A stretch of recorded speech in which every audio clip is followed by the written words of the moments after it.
Why do some names break our hearts while others just seem to spark debate? In the past few months, we've lost children in schools, leaders in politics, and even a national Christian figure. Different reactions, but the same violence. And it raises a kingdom question. Are we grieving selectively? And are we loving and respecting people selectively too? 3 points I really want to just share in this video. Number one, grief is selective. In these past few months, we've seen violence touch a lot of spheres. Charlie Kirk, a Christian leader who is admired by some people, viewed as very controversial to others. Melissa Hortman and her husband Mark, public servants in Minnesota who were gunned down in their home.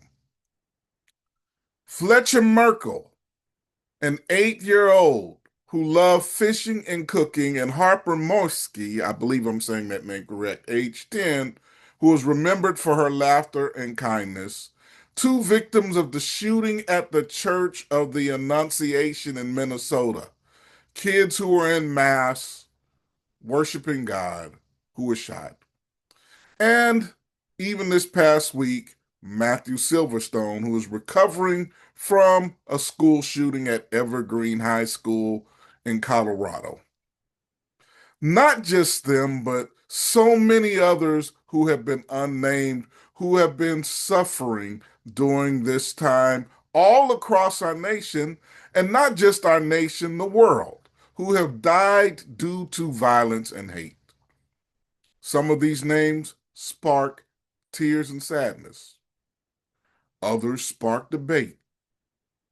That's because grief is always selective. And I like to say that is normal because grief hits us most with whom people we are most attached. Another way of describing it is if a family member of yours passes away, depending on how close you are, you're going to feel that. You're going to respond to that. You may cry to that. You may get angry to it. You may go through the different stages of grief. If it's someone who lives in your community that you don't really know, you might express some remorse, but you might not emote, or grief might not hit you in the same way.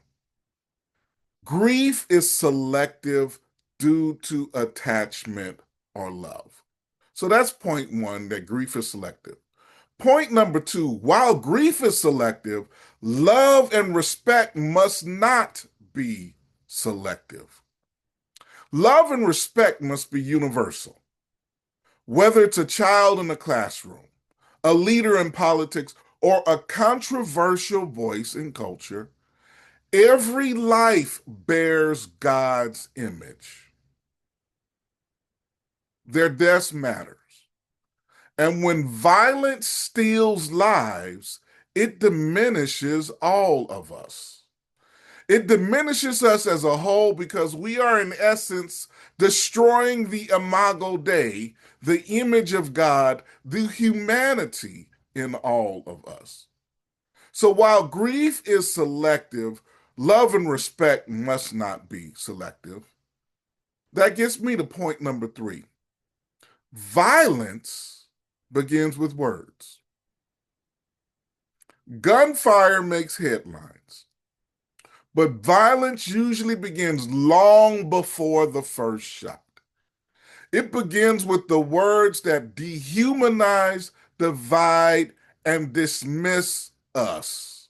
It begins with words that harm our souls and traumatize our hearts, words that often lead to harmful actions. The Bible talks about with our tongues we bless God and we curse people made in his likeness. If we want less bloodshed, we must begin speaking life, living kingdom principles, and respecting every life as sacred. I like to add this piece. Every life is sacred, especially those whom we might view as quote unquote the other, those who are different from us, those that whom our prejudices would naturally cause us to discriminate against them and judge harshly. So, while gunfire makes headlines, violence begins with words, and we're called to use our words to lift up humanity, to lift up people instead of tearing down and humanizing others. So, as we close, our grief may be selective. That's human. But our love and respect cannot be selective because every name, every life is stamped with God's image. And in God's kingdom, there are no disposable people. So here's my challenge to all of us. Don't let our respect be selective. Grief will always be tied to who we know, who we love, who we agreed with. But love and respect, that belongs to everybody. A child, a leader, a neighbor, even the ones that we disagree with. And remember this, violence doesn't start with bullets, it starts with words. When we measure our words, when we refuse to dehumanize others, we plant seeds of life instead of seeds of harm. This week, let us ask ourselves, do our words honor the image of God in others, or do they tear it down?